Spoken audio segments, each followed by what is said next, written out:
റസൂലുള്ളാഹി സ്വല്ലല്ലാഹു അലൈഹി വസല്ലം പറഞ്ഞു, മൻ കാനത്തിൽ ആഖിറതു ഹമ്മഹ് ജഅല അല്ലാഹു ഗിനാഹു ഫി ഖൽബിഹി.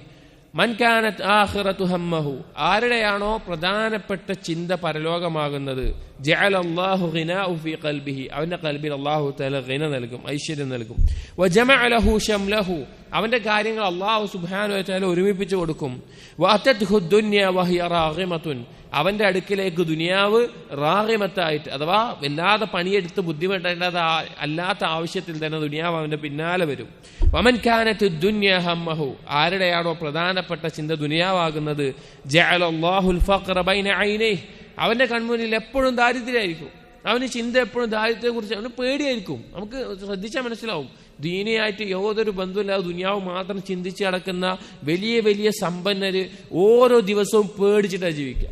അവർക്ക് പേടിയെന്ന് വെച്ചാൽ ഇത് നഷ്ടപ്പെട്ടു പോവോ, എനിക്ക് ദാരിദ്ര്യം ബാധിക്കുമോ എന്നുള്ള പേടിയിലാണ് അവർ ജീവിക്കുക. നമ്മൾ ബാഹ്യമായിട്ടുള്ളത് മാത്രമേ കാണുള്ളൂ, പക്ഷെ അവരായിരിക്കും ഏറ്റവും വലിയ ദരിദ്രര്, അത്രയും ഭയപ്പെട്ട് ജീവിക്കുന്ന അവസ്ഥ.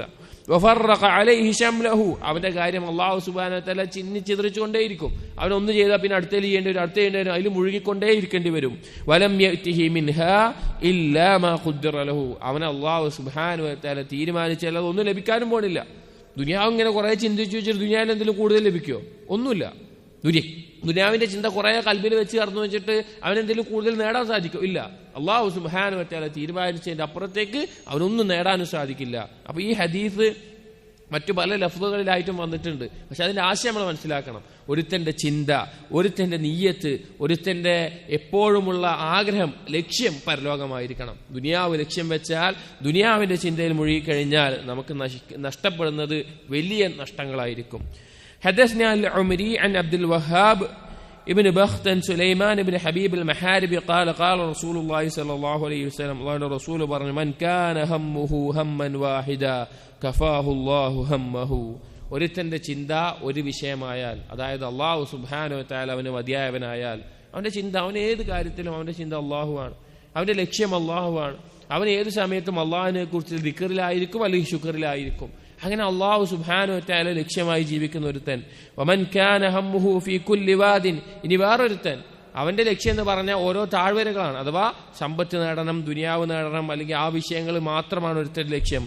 ലം യുബാലില്ലാഹു ബിഅയ്യിഹാ ഹലക, അല്ലാഹുവിനൊരു വിഷയമേ അല്ല അവനോട് പോയിട്ട് നശിക്കുന്നത്. അല്ലാഹു സുബ്ഹാനഹു വ തആല അവന്റെ വിഷയം പരിഗണിക്കുകയല്ല. ദുനിയാവിന്റെ പിന്നാലെ പോയി നടക്കുന്നവൻ അവൻ എവിടെ പോയിട്ടാണ് എന്താണ് നശിക്കുന്നത് എന്ന് അള്ളാഹു പരിഗണിക്കുന്നതേ ഇല്ല. അള്ളാഹുവിന്റെ ഒരു വിഷയമല്ല അത്. അവൻ നശിച്ചാലും അള്ളാഹുവിന്റെ ഒരു സഹായമോ ഒരു ബറക്കത്തോ അവന് ലഭിക്കുകയില്ല. അതുകൊണ്ട് സഹോദരങ്ങളെ, നമ്മുടെ നിയ്യത്ത്, നമ്മുടെ ലക്ഷ്യം ഒരിക്കലും ദുനിയാവാകരുത്. നമ്മുടെ ചിന്ത എപ്പോഴും പരലോകവും അള്ളാഹു സുബ്ഹാനഹു വ തആലയുമായിട്ട് നമ്മൾ മാറ്റണം. നമുക്കെല്ലാം നേടാം. ദുനിയാവിൽ കച്ചവടം ചെയ്യാം, വിവാഹം കഴിക്കാം, ബാക്കിയുള്ള സമ്പത്ത് ഒരുമിപ്പിക്കാം, എല്ലാം ആകാം. പക്ഷേ നമ്മുടെ നിയ്യത്ത് ദുനിയാവായിക്കൊണ്ടാവരുത്. അള്ളാഹുവിലേക്ക് മടങ്ങേണ്ടവനാണ്.